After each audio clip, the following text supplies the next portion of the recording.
му благодариме на Господа, браќи и сестри, што и денеска во ова сабота сме заедно. Песната што отпевавме не подсети на Христовото раѓање. Меѓутоа, ние денес ќе зборуваме за друга тема. Ќе зборуваме, како што и сами може да прочитате, тема која е во тек или ќе предстои решетање и запечатување. Овде на сликава имаме решето. Вие постарите знаете зошто служеше решетот и зошто се уште служи.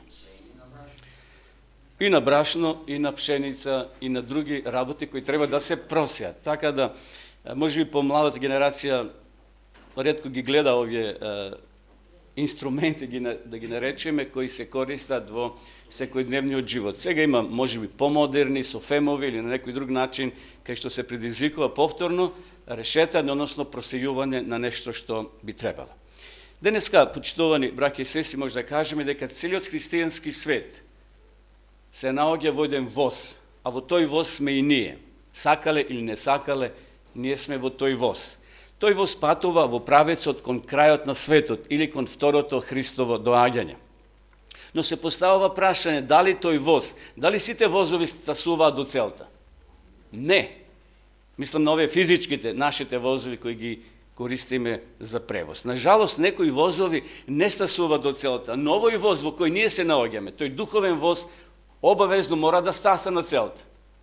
И сега, дали ќе бидеме во она група кои ќе го дочекат Христа и ќе кажат еве го нашиот Господ кој го чекавме, или она другата група кои ќе кажат паднете гори планини, да не го гледаме лицето на оној кој доаѓа. Некој ќе рече, па зошто е потребен воз за спасение кога сите сме спасени или сите ќе бидеме спасени, бидејќи кога Христос ќе дојде, тој нема да ги чита црковните книги, дали си запишен во црковната книга. Знаете, секоја црква е на организација, постојат книги кај што се заведуваат членовите, верниците. Дали сега да не спомнувам имење на верски заедници. И тоа е нормално. Се води евиденција, се води сметка кои се верници, припадници на таа одредена религиозна група. Меѓутоа, дали името мое што е запишено во нашата црковна книга е гаранција, браќи и сестри, дека ние ќе бидеме во возот спасени, односно ќе стасат возот на целта и ќе бидеме спасени. Дали тоа гаранција? Спасението, може да кажеме, не се добива автоматски, со наследство, затоа што само веруваме во Христа или затоа што нашите имиња се запишени во црковните книги. Библијата вели дека и сатаната што прави? И тој верува во Бога, повеќе од нас. Па тој бил тука до престолот, тој го видел престолот, тој го видел тројството, тој примал први информации од тројството и ги пренесувал на ангелите и се она што требало да прави. Но, браќи и сестри, драги присутни, на крајот од времето на милоста, пред второто Христово доаѓање, секој од нас треба да помине низ тоа сито, што пред малци го видовме. Тоа е физички сито, меѓутоа во духовен смисол, секој од нас треба да помине низ тоа, низ тие фази на животот, а тоа е фаза на искуство. Ајде на почетокот да го читаме текстот кој Исус му го кажал на апостол Петар: Симоне, Симоне, еве сатаната побара да ве просее како пченица. Во овој стих се индиректно спомнува зборот решетање. Што е тоа решетање, почитување? Што е тоа решетање? Решетање е начин да се одвои едно од друго, да се провее, да се изберат оние убавите крупните зрна. Знаете, кај нас таму во Струмичко, кога се жнееше пшеница, односно ориз, имаше посебни машини, не комбањи, оне долгите машини, сеќавате вие. Па со ремин ги врти трактор и така ги провејува. Позади паѓа плевата, а доле паѓа пшеницата, во вреќи се полни. Дали ние ќе бидеме внатре во вреќата или ќе бидеме позади во плевата, кај што таа плева подосна ќе се изгори, зависи од сега, решетањето е сега. Немој да очекуваме тоа ќе биде некогаш таму за 10 години и ќе ни се најави на телевизија, генерална конференција ќе ни рече: луѓе, сега сме браќи и сестри во фаза на решетање, внимавајте. Ќе има ли такво нешто? Секој од нас има своја фаза на решетање. Може би ти си сега и јас во фаза на решетање. Исус рекол на Петар: Петре, сатаната сака, не само на Петар, туку и на учениците им вели: Сатаната сака да ве просее. Сатаната сака да ве просее и едноставно да ве просе како пшеница. Решетањето е стар начин на одвојување на житото од плевата. И сега, постојат две методи за решетање. Првото е одвојување. Ајде брзо да поминеме низ Библијата на неколку настани кои ќе ни покажат на луѓе кои биле во фаза на решетање. Првен ќе го споменеме Аврам. Знаете, Бог од секогаш својот народ го прочистувал. Бог од секогаш својот народ го просејувал со цел да се одвојат оние вистинските од оние лажните негови следбеници, од оние полуверните или световните. Прво Бог го повикал Аврам. Од каде го повикал? Од Ур Халдејски. Тоа бил град идолопоклонички, земја која имала идолопоклоници. Но Господ го повикува и вели, ајде тргни кон Ханан. Но додека стасаш до тамо, ќе има просејување. И дали Аврам имал падови и качувања? Имал секако. Тоа било место на вистина идолопоклоничко, би рекле. Но Господ да го сочува, му вели, ајде ќе отидеш во една друга земја. И подосна Аврам е наречен пријател Божи. Двајца од Библијата се наречени пријатели Божи. Дали ќе се сетите кои се освен Аврама? Мојсей наречен. Тој го видел Господа кога бил на Синаја. Му требало 40 дена да се прочисти, па да го види Господа, да го просее. Одем понатаму, Бог го повикал израелскиот народ од Египет. Зошто? За да од него создаде голем народ, кој ќе биде по негова волја. И затоа тогаш морало да дојде до одвојување, да се одвојат од египчаните, зашто во Египет гледале само богови, фараонови, водачи, идоли, идолопоклонство. И Бог морал да го одвои. Му требало 40 години да ги изрешета. Му требало 40 години да ги обнови, да ги прочисти. Одеме понатаму во Новозаветната црква е формирана врз принципот на одвојување. Грчкиот збор за црква значи еклесија. Се состои од две зборчиња. Тоа е ек, што значи од, и зборот клесија, што значи повик. Ние сме повикани да излеземе од овој свет. Да излеземе, да не бидеме. Исус вели, ќе бидете во светот, но нема да бидете исти како овој свет. Тоа значи дека верниците во Новозаветната црква морале да се одвојат од останатата група и да пристапат кон Христовата црква. Тоа биле 12 апостоли, исто со слабости, но тие биле столбовите. Од нив почнал да се множи. Знаете, после оние 10 дена во горната соба, кога били исполнити со Светиот Дух, го запалиле Ерусалим, правеле чуда.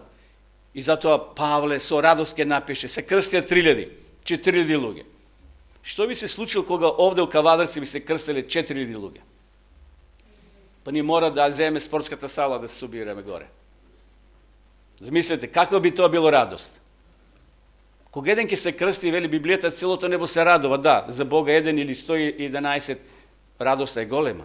Меѓутоа, Бог морал да ја одвои Новозаветната црква, кога е формирал, посебно по тој принцип на одвојување. И одиме подосна, црквата почнала да го следи, на жалост, паганското учење. Кога почнале да умираат апостолите еден по еден, кога во црквата навлегувале нови верници, недообратени, непрочистени, црквата, на жалост, доживува паѓање, би рекле. Паганското учење навлегува на мала врата, но полека пушта корења во Христовата црква. И затоа црквата доаѓа до темниот, мрачен среден век, каде што Бог морал да интервенира преку овие луѓе. Бог морал да ги повика овие луѓе, да ги извлече од овој свет. Лутер, Калвин, Виклиф и уште плејада реформатори кои го положили својот живот на олтар пред Бога. Затоа што Бог морал да ја просее.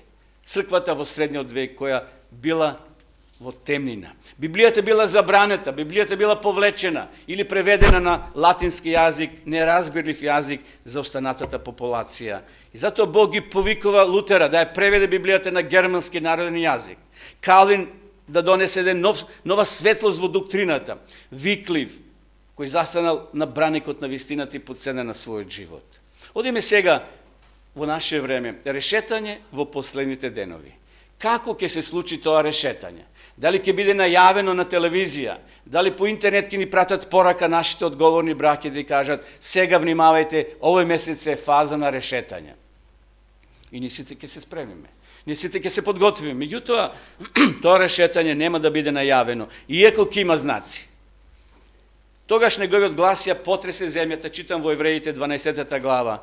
Тогаш неговиот глас ја потресе земјата, а сега тој ветува, уште еднаш ќе направа метеж не само на земјата, туку и на небото. А зборовите уште еднаш значи дека ќе биде отстрането она што може да се потресе, просее, односно она што не го направил Бог. Павле овде зборува, браќи и сестри, дека Бог ќе ја потресе земјава и небото. Да се направи јасна разлика помеѓу вистинските верници и оние невистинските, лажните. Само оние верници кои имаат непоколеблива вера, истрајна вера, кои се храбри, ќе го наследат небесното царство. Оние кои за време на решетањето ќе останат маловерни или млаки, едноставно Библијата вели дека тие ќе пропаднат. Библијата ги нарекува оние христини кои ќе останат во решетото, оние кои ќе останат озгора, непропаднати, ги нарекува остаток. Сеќавате, порано имаше едно книже мало остаток во остаток. Значи сега ние сме остаток, ни овој остаток ќе се просее, за да остане оној вистинскиот остаток. И ќе ги вееш и ветерот ќе ги однесе, виорот ќе ги распрсне, а ти ќе му се радуваш на Господа. Матеј вели, лопатата за веење му е во раката и ќе го исчисти своето гумно и ќе го собере своето жито во амбарот, а плевата ќе ја изгори во оган, што не може да се изгасне. Еве, тоа е означава остатокот. Значи, ова кој ќе се случува, на жалост, некои ќе пропаднат, иако биле во остатокот, може би цел живот, но не биле целосно врзани за Господа Исуса Христа. Лопатата за веење му е во раката. Секако тоа едно символично Матеј го користи, гледајќи ги полињата таму околу себе, гледајќи го житото како во тоа старо време израелците го вееле житото, го собирале она што е крупното во амбарите. Таа слика Матеј и останатите апостоли пророци ја пренесуваат и нам денеска.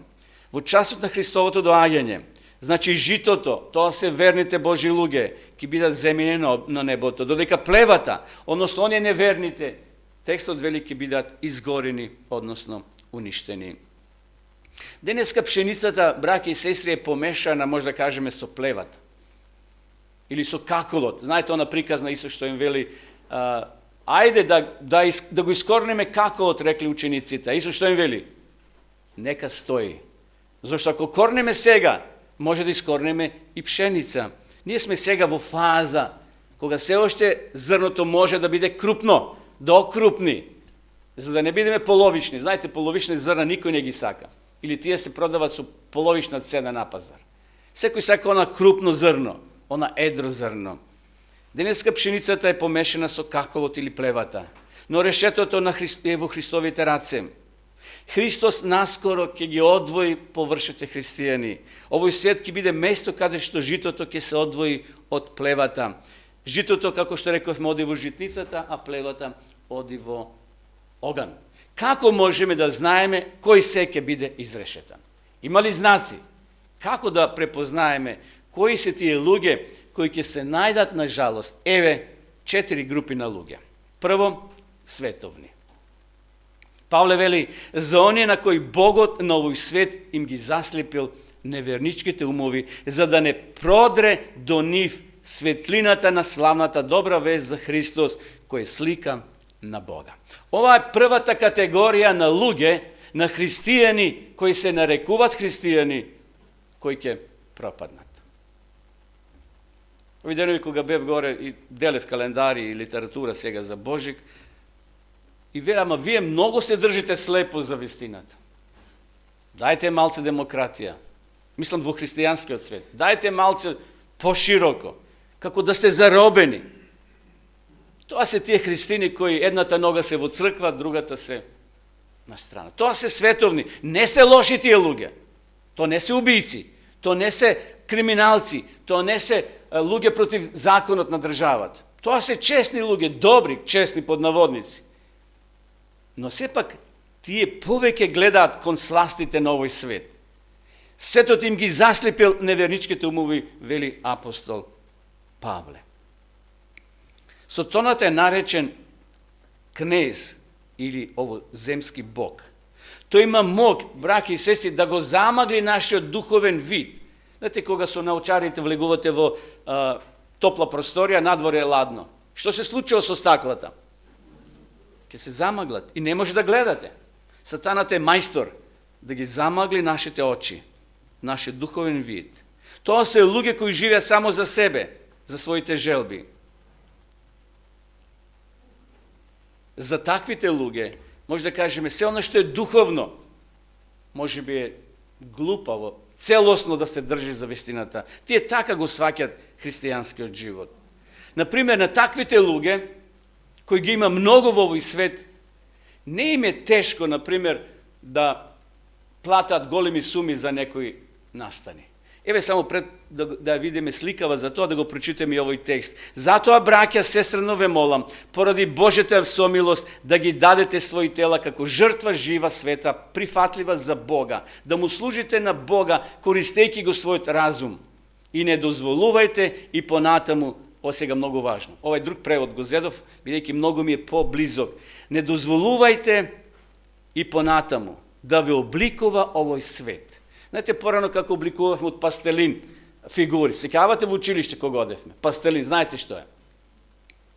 Немаше такви компјутерски анимации како денеска што имат младите, меѓутоа обликуваме фигура. Сатаната знае преку овој свет да не обликува според неговиот ум. И не дозволувајте и понатаму да ве обликува овој свет, туку преобразете се така што ќе го обновите својот ум, за да утврдите која е Божјата волја, што е добро, прифатливо и совршено. Интересно, сатаната знае да го обликува на разни начини. Сега ги користи овие мас-медиуми, интернет. Денеска на некој не му е ништо да даде $100 или 100 евра за фудбалска такмица. Овие денови, знаете, Македонија ќе игра во ракомет на тоа европско или светско правенство и еден навивач зборува, јас сум, вели, на сите настани бил кај што Македонија игра. Убаво. Собирам пари, вели. И плаќам, и хотели, и казни, и сега тие дозволи за вируса, знаете како се вика тоа, што треба да се направи тестови. За тестовите се плаќат големи пари. Јас, вели, плаќам се. Значи, на луѓе не им е тешко да платат големи суми за пари. А кога за пари за големи настани, а кога треба за нешто хуманитарно да даде 100 денари, може би тогаш малцисне нашите раце се затворени. Второ, кои луѓе ќе пропаднат низ решетото? Површни. И на изглед ќе бидат богобојазливи, но нема да живеат богобојазливо. Од таквите, Павле вели на Тимотеја, бегај. Површни. Што тоа значи површно? Кога тракторот ори, не знам дали сте орали со трактор, не може плугот да ори 1 сантим, 2. Тој мора да влезе едно 5 или може би 30 сантими. Длабоко орање. Ако се изори површно, тоа нема ништо да успее ако се посе пшеница или нешто друго. Има христини кои се површни. Тоа се луѓе кои имаат, вели овде, облик, друг превод вели облик на побожност или богобојазливи. Кои се тие површни? Еве да ги наброиме. Тоа се религиозни кои живеат според преданијата. Религиозни се. Одат 2 пати во црква во година. Ке се крстат, ке дадат пари, ке купат најскапа икона или нешто слично, кој ќе ги поврзе со Бога и тие мислат дека доволно е тоа да го направат. Луѓе кои сметат дека се е во ред и немат потреба од минување. Тоа се необратени христијани. Необратени христијани кои не се сретнале со Христа. Дали некоја карактеристика може да се види во мене и во тебе, брати и сестри? Световни, рековме, површни. Трета категорија, самоуверени. Павле вели, значи, кој мисли да стои, нека внимава да не падне. Сите ние сме на таа мета, односно сите сме мета кај што сатаната пука со сите своји орудија, со цел да не уништи. Тоа се христијани, може да кажеме, кои за себе имаат високо мислење. Тоа се духовно вообразени. Тие се како апостол Петр кој рекол, Исусе, јас да се откажам. Нема шанси. Не, Исусе, јас и во оган ќе влезам за тебе.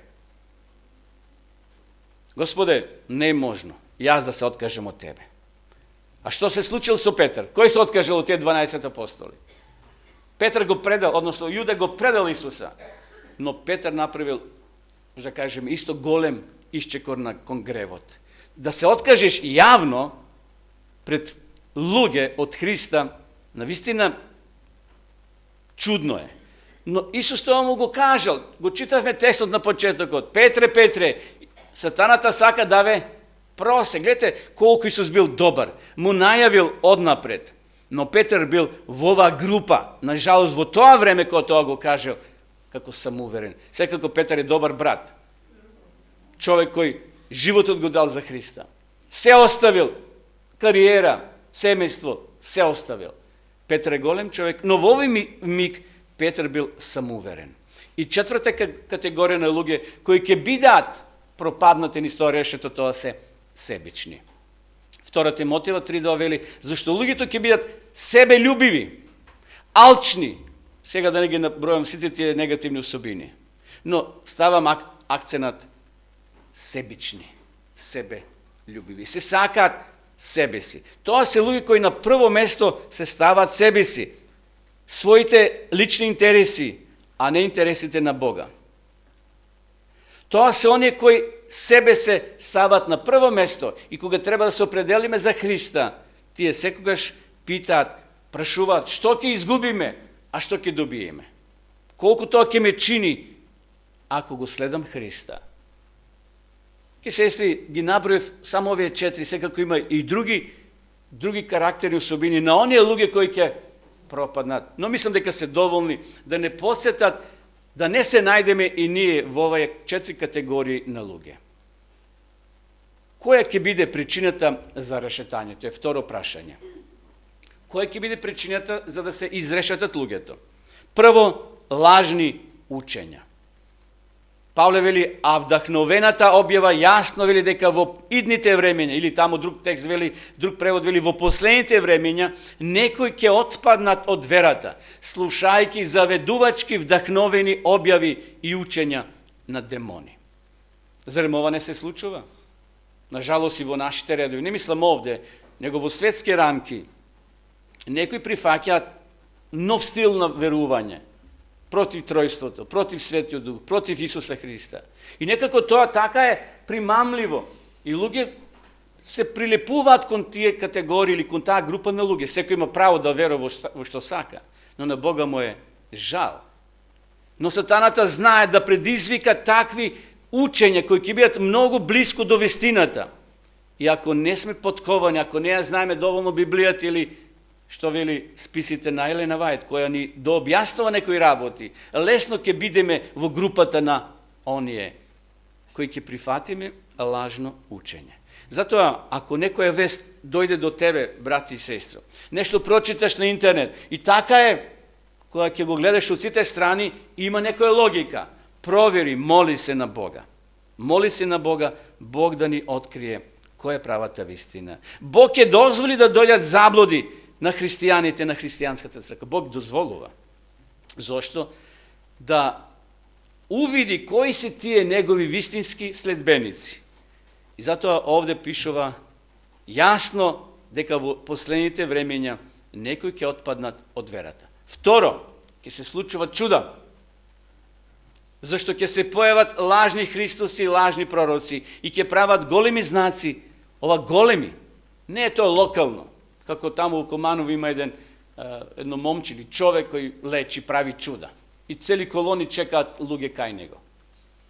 Да кажеме, тој е локален. Меѓутоа, овој интернет го разгласил, цел свет знае, односно цела Србија, Македонија и овие делови од овој Балкан. И доаѓаат луѓе и наводно си наоѓаат лек. Ке има чуда. Ке има чуда. И зато текстот вели, внимавајте, ако е можно да бидат прелажени и избраните. Пред второто Христово доаѓање, браќа и сестри, ќе се појави голем интерес за чуда.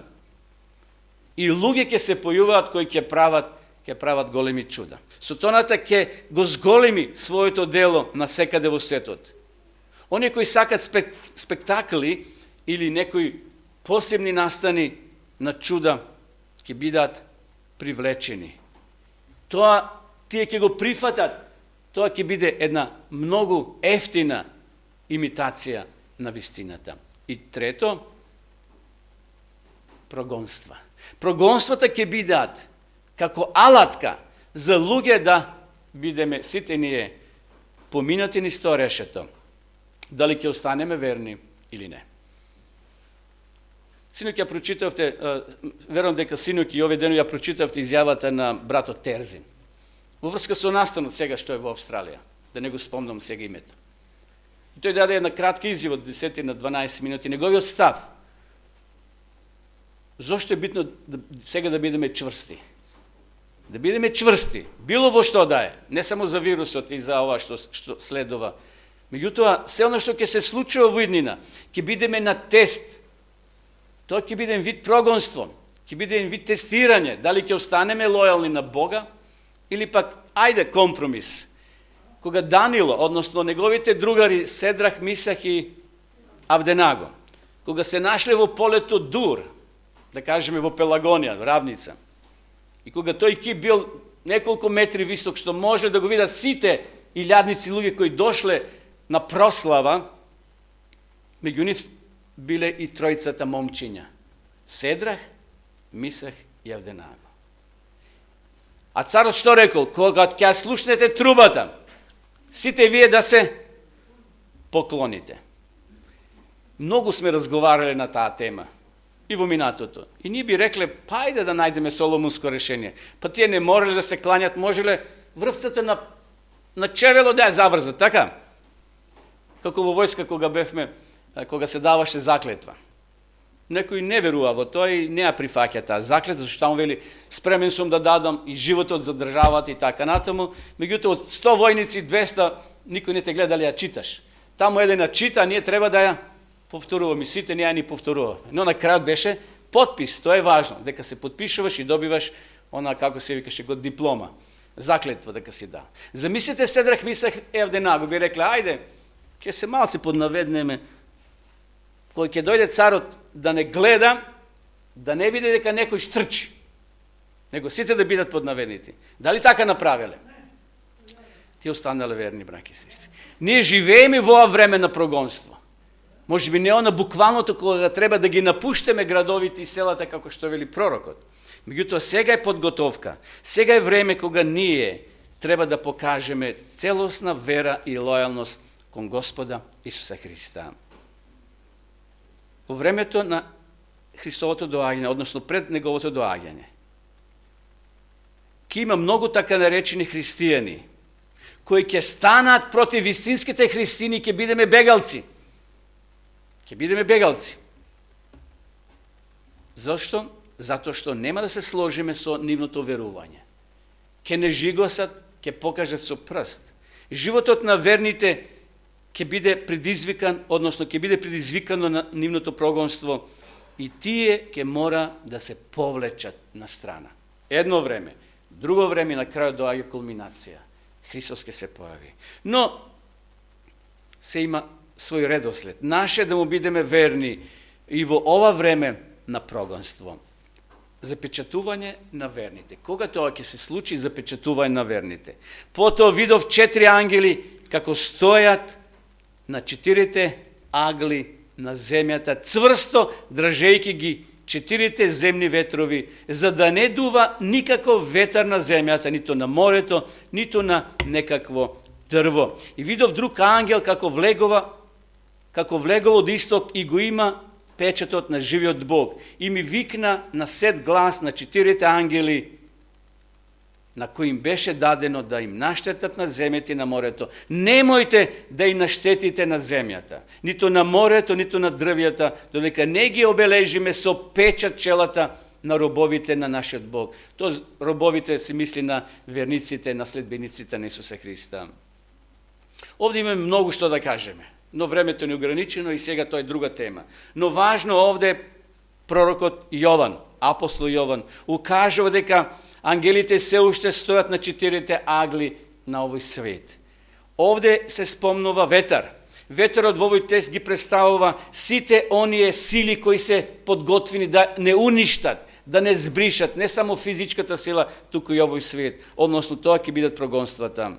Божите ангели, Јован ги гледа, се уште ги задржуваат тие ветришта, односно тие неволи. Сатаната да не ја претвори ова наша планета во хаос. Тој има моќ. Тој ќе ги користи оружјата, што денеска вели силите, големите сили ги поседуваат. Сатаната ќе биде спржена како печурка. Бог да не ги држи се уште тие ветрови преку своите ангели. И затоа Бог нема да дозволи. Има сега локални војни, имало и ќе има. Ќе има локални инциденти. Иако сега овој проблем што се појави како вирус е светски. Но може би тоа е една подготовка за оно што ќе следи во иднина. Сатаната, Бог се уште не му дозволува да направи целосен хаос, целосна катастрофа. Дали овде приметивте, да се вратиме на текстот, вели се спомнува чело. Значи Господ треба да ги запечати доле на крајот со печат на челата слугите своји, робови, односно слугите своји. Зборот чело не се однесува само на дворешниот дел од нашата глава. Значи никој од нас нема да добие печат овде и сега да носиме видлив печат. Не, овде се однесува на внатрешниот преден дел од главата. Тоа не е слично како она жигосување на луѓето или на жените кои ќе добијат, како што вели, жиг, односно кој се става жиг на животните. Знаете, се жигосуват животните да се обележат, да не се мешат со другите животни на комшијата и така натаму. Зборот чело значува место на совест. Значи, тоа е место на совест, разумен, свесен избор, дека Бог ти е господар наместо зверот. Они кои ќе го изберат зверот, ќе бидат жигосани и ќе го добијат неговиот белег. Значи, запечатувањето внатрешна одлука, кога човекот ќе одлучи да ја прифати саботата, да го прифати Господа и по цена на својот живот. Господ му биде господар наместо зверот.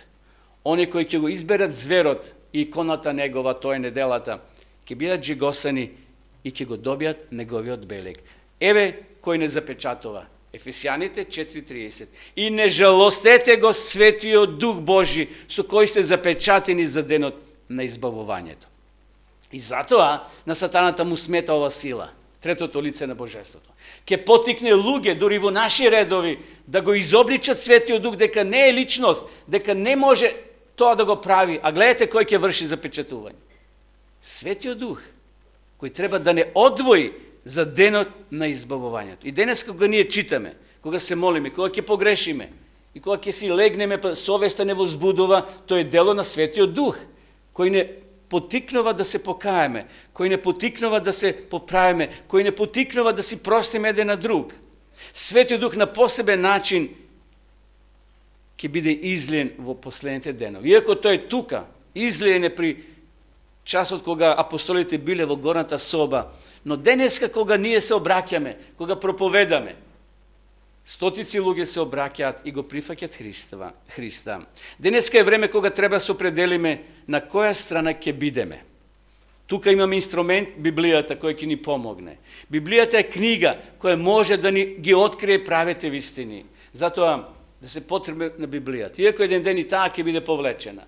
Сега имате на мобилни, имате на интернет Библии колку сакате преводи.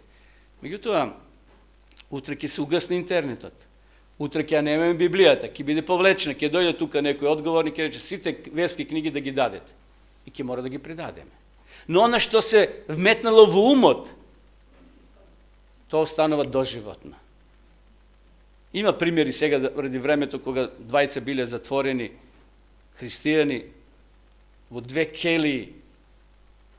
Едниот бил малце послабо верата, ама бил и тој затворен, но не знаел многу од Библијата. А тој другиот брат, знаете како се допишувале? Зидот имал една мала пукнатинка. И тој што знаел повеќе од Библијата му пишувал текстови на охрабрување. И му ги пикал низ тоа дупче и тој ги читал. Додека не биле откриени. Односно не била откриена таа нивна комуникација. Многу е важно да ги учиме децата да читат. Порано ги учевме стиховите напамет. Тие 7 стиха, знаете, утринските. Па оние за цело тромесечие. Не мора сега да учиме цело тромесечие, текстови на памет. Меѓутоа, убаво е да читаме. И Духот Свети тоа ќе го складира како некој фолдер во нашето срце, во нашиот ум. И кој ќе дојдат тие тешки моменти, кој ќе дојде времето на одвојување, да се најдеме во на група од десната страна, оние кои ќе кажат, еве го нашиот Господ кога го чекавме. Кога кризата ќе дојде, кога кризата ќе се појави, тогаш да бидеме втемелени на страната на вистината. Во процесот на раздвојување, печатниот восок, постои време кога восокот може да прими печат. Знаете, кога ова може да кажеме е уште восокот пресен, така се вика, пресен. Топол, мек. Тогаш може поштарот, нели, удара оној печатот. Порано пакети така праќавме. Се запечатува, има она восок, се топи, знаете, ќе се запали, се става и тука на тие врвцата, кој ќе се запечати, тоа е оригинал.